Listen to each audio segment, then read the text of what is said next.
Bem-vindos ao canal Sejam Santos, onde vamos explorar a vida e as obras dos santos mais inspiradores da história da Igreja Católica. Nós vamos compartilhar suas histórias, seus ensinamentos e seus exemplos de virtudes, esperando que possam nos inspirar a viver de acordo com os ensinamentos de Cristo. Então, se você quer aprender mais sobre esses santos e descobrir como suas vidas podem ser caminhos que nos levam a Jesus Cristo para nós hoje, inscreva-se no nosso canal e deixe o seu like. Inscreva-se hoje mesmo, divulgue nosso canal a seus amigos e comunidades e nos ajude o nosso canal para que possamos alcançar mais pessoas na divulgação a conhecer mais a vida dos santos. Onde a santidade é uma jornada diária. Faça parte dessa comunidade de busca pela santidade.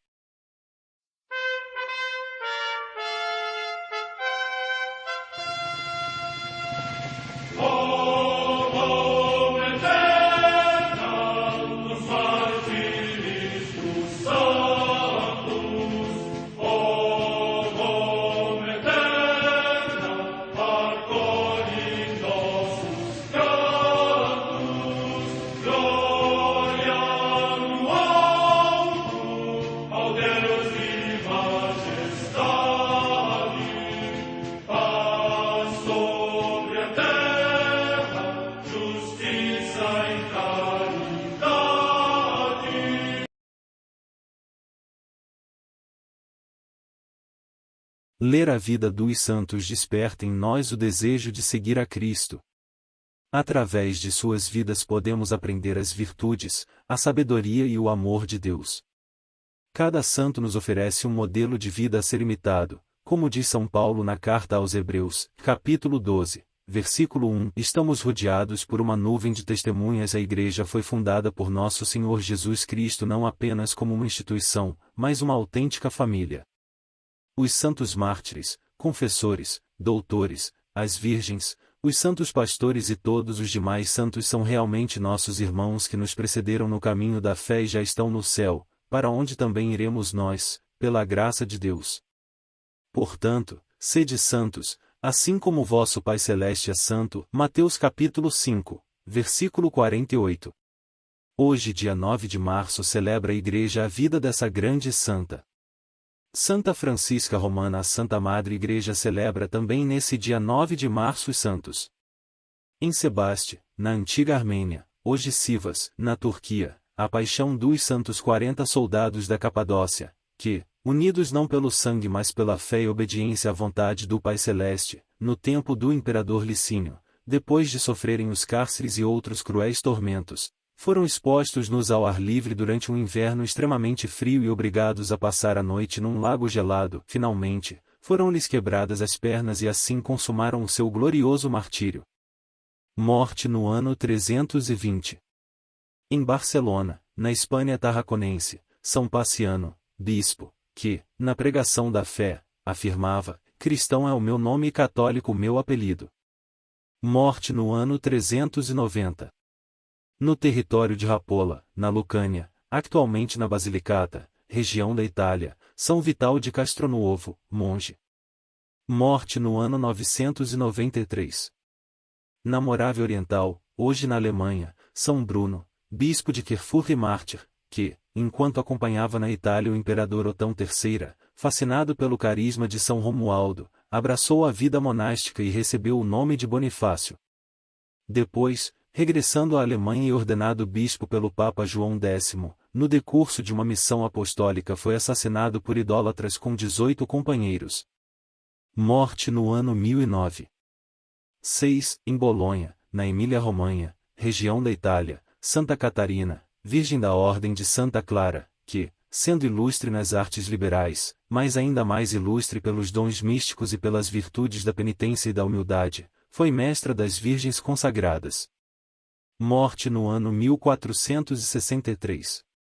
7. Em Mondônio, no Piemonte, região da Itália, São Domingos Sávio, que, dotado de ânimo afável e jovial já desde a infância, ainda adolescente percorreu velozmente o caminho da perfeição cristã.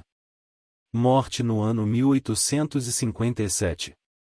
8. Em Neikore, na Coreia, os santos mártires Pedro Choeon e João Batista Chonchun, pais de família, que, por terem administrado o batismo e editado livros cristãos, foram condenados a vários suplícios e permaneceram de tal modo constantes na fé que causaram admiração aos seus perseguidores. Morte no ano 1866. Vida de Santa Francisca Romana. Mulher forte, como a da Sagrada Escritura, a mais romana de todas as santas, iluminou as almas e socorreu os necessitados num dos mais conturbados períodos da história da Igreja. O Divino Salvador instituiu sua Igreja sobre alicerces bem seguros: tu és Pedro, e sobre esta pedra edificarei a minha Igreja, as portas do inferno não prevalecerão contra ela. Mt 16, 18. Mas, ao longo da história, as forças infernais não deixaram de investir contra essa rocha inabalável. Uma dessas investidas teve início com as agitações políticas e sociais que forçaram o Papa Clemente V a transferir, em 1309, a sede do papado para a cidade francesa de Avignon, onde os sucessores de Pedro permaneceram até 1376. Foi um longo período de conturbações que culminaram no Grande Cisma do Ocidente, de 1378 a 1417.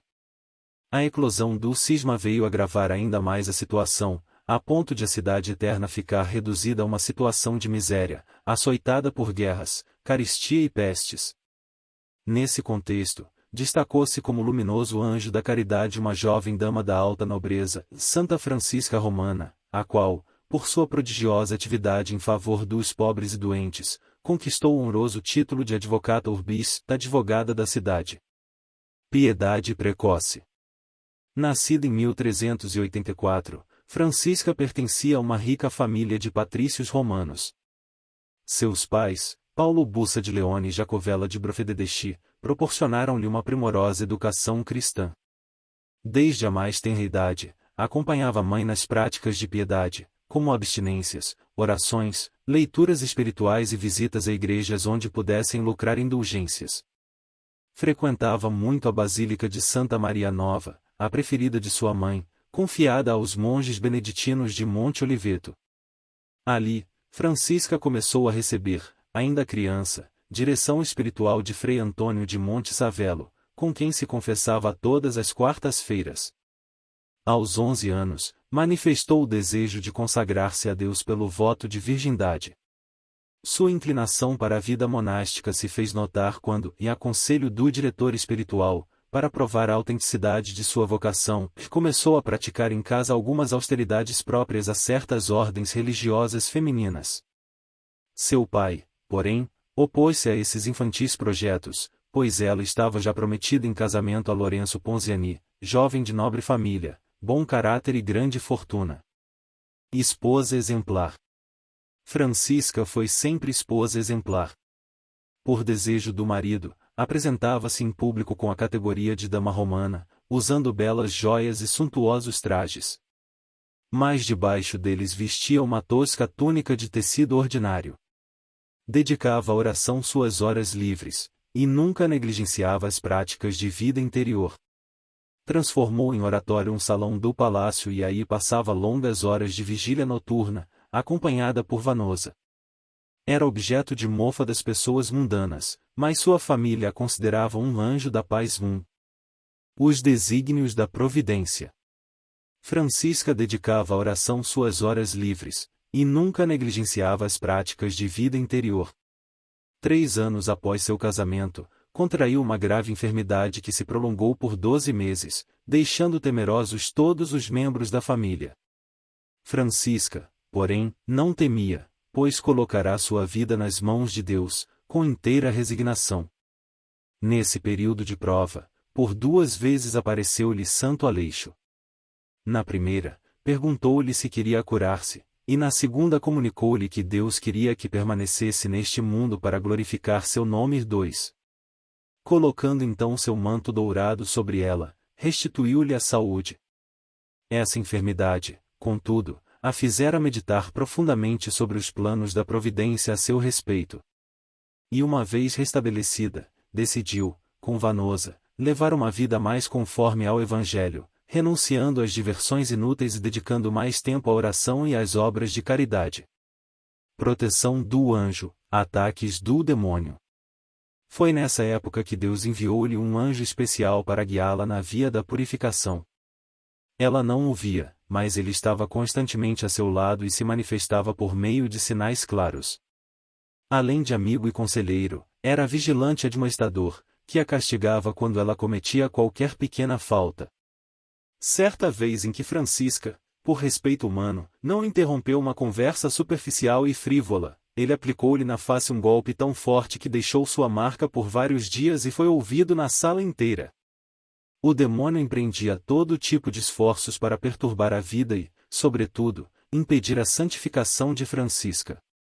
Como a santa sempre triunfava de suas tentações, ele recorria com frequência a ataques diretos. Assim, em certa ocasião ela e Vanosa retornavam da Basílica de São Pedro e decidiram tomar um atalho, pois já era tarde. Chegando à margem do Tibre, inclinaram-se para tomar um pouco de água. Empurrada por uma força invisível, Francisca caiu no rio. Vanosa lançou-se para salvá-la e foi também arrastada pela correnteza. Sentindo em perigo suas vidas, recorreram a Deus e no mesmo instante se viram de novo na margem, sãs e salvas. Modelo de mãe e de dona de casa. Quando em 1400 nasceu seu primeiro filho, João Batista, não duvidou em deixar algumas de suas mortificações e exercícios piedosos, para melhor cuidar do menino. Ao carinho materno, unia a firmeza da boa educadora, corrigindo em suas infantis manifestações de teimosia, obstinação e cólera, sem nunca ceder às suas lágrimas de impaciência. Foi modelo de mãe igualmente para João Evangelista e Inês, que nasceram alguns anos depois. Seu anjo ajudou-a a levar sua vida matrimonial com amor e dedicação, tanto para o esposo quanto para os filhos. Cumpria com perfeição seu ofício de dona de casa, compreendendo que os sacrifícios impostos pelas tarefas cotidianas fazem parte da purificação necessária nesta vida e têm prioridade sobre as mortificações particulares. Desempenhou-se de tal maneira que, em 1401, quando faleceu a esposa do velho Ponziani, seu sogro, este incumbiu-a do governo do palácio. Nessa função, a jovem senhora demonstrou grande capacidade, inteligência e, sobretudo, bondade. Organizou os trabalhos da numerosa criadagem de modo a todos terem tempo de cumprir seus deveres religiosos. Assistia-os em suas necessidades materiais e os incentivava a levar uma vida verdadeiramente cristã. Quando algum deles adoecia, Francisca se fazia de enfermeira, mãe e irmã. E se a enfermidade acarretava perigo de vida, ela mesma ia buscar a assistência espiritual de um sacerdote, a qualquer hora do dia ou da noite. Prodígios realizados em vida. Por volta de 1413, a fome se abateu sobre Roma. O sogro de Francisca alarmou-se ao ver que ela continuava muito generosa em ajudar os necessitados, distribuindo-lhes parte das provisões que ele reservara para sustento da família, e proibiu-a de fazê-lo. Não podendo mais a caridosa dama dispor daqueles víveres para socorrer os famintos, começou a pedir esmolas para eles. E certo dia, tomada de súbita inspiração, foi com Vanosa a um celeiro vazio do palácio para procurar o que pudesse ter restado de trigo no meio da palha. À custa de paciente trabalho, conseguiram recolher alguns poucos quilos do desejado grão. Coisa admirável, logo após a saída das duas, Lourenço, seu esposo, entrou no celeiro e lá encontrou 40 sacos contendo, cada um, 100 quilos de trigo dourado e maduro. Idêntico prodígio se deu na mesma época, querendo levar aos pobres um pouco de vinho. Francisca recolheu a escassa quantidade que restava no fundo de um tonel e no mesmo instante este encheu-se milagrosamente de um excelente vinho. Esses prodigiosos fatos muito contribuíram para suscitar em Lourenço um temor reverencial e amoroso por sua esposa. Em consequência, ele lhe deu liberdade de dispor de seu tempo para suas obras apostólicas e lhe permitiu trocar seus belos trajes e joias, os quais ela apressou-se a vender para distribuir aos pobres o dinheiro, por roupas simples e pouco vistosas. Guerras e provações. Muitas provações ainda aguardavam. A situação política da Península Itálica e a crise decorrente do grande cisma do Ocidente acarretaram-lhe muitos sofrimentos. Roma estava dividida em dois grupos que travavam encarniçada guerra, e a favor do Papa, os Orsini, de cuja facção Lourenço fazia parte. De outro lado, os Colonna, apoiando Ladislau Durazzo, rei de Nápoles, que invadiu Roma 3 vezes. Na primeira invasão, Lourenço foi gravemente ferido em combate, sendo curado pela fé e dedicação da esposa. Na segunda, em 1410, as tropas saquearam o palácio dos Ponziani, e os bens da família foram confiscados. Pior ainda, Francisca viu seu esposo e seu filho Batista partirem para o exílio. Em 1413 e 1414, a capital da cristandade ficou entregue à pilhagem e reduzida à miséria. Um novo flagelo, a peste, veio agravar essa situação. A santa transformou o palácio em hospital e cuidava pessoalmente das vítimas da terrível doença. Era um anjo da caridade naquela infeliz cidade assolada pelo infortúnio. Sua própria família não ficou imune a essa tragédia, e em 1413 morreu Evangelista, seu filho mais novo, e no ano seguinte a pequena Inês. Por fim, ela também contraiu a doença, mas foi milagrosamente curada por Deus. Em meio a guerras e a peste, Francisca foi um anjo da caridade naquela infeliz cidade assolada pelo infortúnio. Visões e dons sobrenaturais. Ainda em 1413, apareceu-lhe seu filho falecido havia pouco, tendo a seu lado um jovem do mesmo tamanho, parecendo ser da mesma idade, mas muito mais belo. És realmente tu, filho do meu coração? Perguntou ela. Ele respondeu que estava no céu, junto com aquele esplendoroso arcanjo que o Senhor lhe enviava para auxiliá-lo em sua peregrinação terrestre. Dia e noite o verás ao teu lado e ele te assistirá em tudo, e acrescentou. Aquele espírito celestial irradiava uma tal luz que Francisca podia ler ou trabalhar à noite, sem dificuldade alguma, como se fosse dia. E lhe iluminava o caminho quando precisava sair à noite. Na luz desse arcanjo, ela podia ver os pensamentos mais íntimos dos corações. Recebeu, ademais, o dom do discernimento dos espíritos e o de conselho, os quais usava para converter os pecadores e reconduzir os desviados ao bom caminho. Deus a favoreceu com numerosas outras visões. As mais impressionantes foram as do inferno. Viu em pormenores os suplícios pelos quais são punidos os condenados, de acordo com os pecados cometidos. Observou a organização hierárquica dos demônios e as funções de cada um na obra de perdição das almas, uma paródia da hierarquia dos coros angélicos.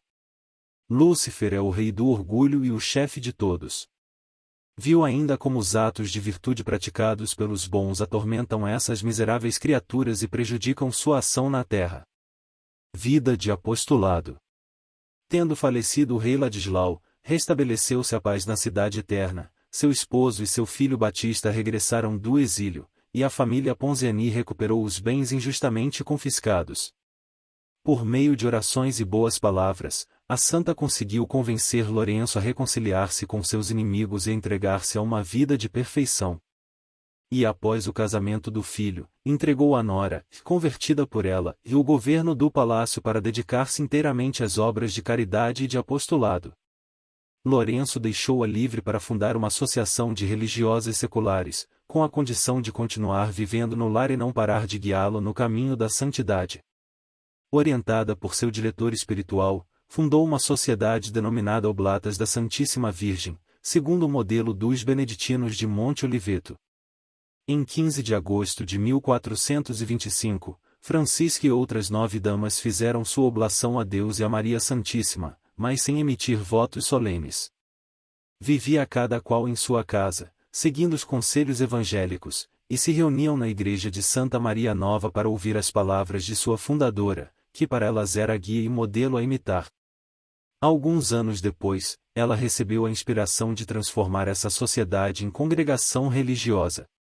Adquiriu o imóvel de nome Tordes Pechii. Em março de 1433, 10 oblatas de Maria foram revestidas do hábito e ali se estabeleceram, em regime de vida comunitária. Em julho desse mesmo ano, o Papa Eugênio IV erigiu a Congregação das Oblatas da Santíssima Virgem, nome mudado posteriormente para a Congregação das Oblatas de Santa Francisca Romana. Era uma instituição nova e original para seu tempo, religiosa e sem votos, sem clausura, mas de vida austera e dedicadas a um genuíno apostolado social. Comprometida como estava pelo matrimônio, somente depois da morte do esposo, em 1436, Francisca pôde afinal realizar o maior desejo de sua vida em fazer-se religiosa. Entrou como mera postulante na congregação por ela fundada.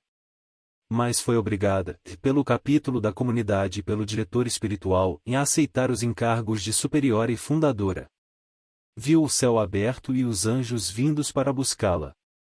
Viveu no convento apenas 3 anos. Em 1440, viu-se forçada a retornar ao Palácio Ponziani para cuidar de seu filho, gravemente enfermo. Atingida por uma forte pleuresia, ali permaneceu, por não ter mais forças. Soube então que havia chegado seu derradeiro momento. Padeceu terrivelmente durante uma semana, mas pôde dar seus últimos conselhos às suas filhas espirituais e despedir-se delas. No dia 9 de março, depois de agradecer a seu diretor, o padre Giovanni, em seu nome e no da comunidade, quis rezar as vésperas do ofício da Santíssima Virgem. Santa Francisca Romana viveu apenas 3 anos no convento. Sua última semana de vida foi de muito sofrimento, mas ela permaneceu firme, sabendo que sua hora estava chegando. Assim, conseguiu dar suas últimas orientações às irmãs.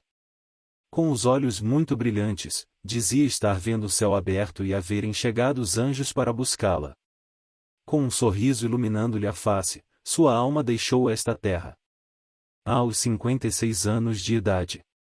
Seus funerais precisaram ser estendidos por 3 dias para que toda a cidade de Roma pudesse se despedir dela. Ao elevá-la às honras dos altares, em maio de 1608, o Papa Paulo V qualificou-a de a mais romana de todas as Santas Três. E o cardeal São Roberto Bellarmino, que contribuíra decisivamente, com seu voto, para a canonização, declarou no consistório: a proclamação da santidade de Francisca será de admirável proveito para classes muito diferentes de pessoas, as virgens, as mulheres casadas, as viúvas e as religiosas. 4 séculos depois, o cardeal Ângelo Sodano traçava dela este quadro: lendo sua vida, parece que nos deparamos com uma daquelas mulheres fortes, das quais estão repletos os livros sagrados e as páginas da história da Igreja. Mulher de ação, Francisca auria, contudo, de uma intensa vida de oração a força necessária para seu apostolado social. Oremos. Ó Deus, que destes a Santa Francisca Romana a graça de viver o sacramento do matrimônio, a maternidade e a vida religiosa com toda fidelidade e perseverança, dai também a nós a graça de vivermos bem nosso estado de vida, casados, solteiros ou consagrados. Que nossa vida seja abençoada pela intercessão de Santa Francisca Romana e que suas visões do céu nos ajudem a desejar e a procurar de todo o coração Pátria Celestial. Amém. Santa Francisca Romana, rogai por nós.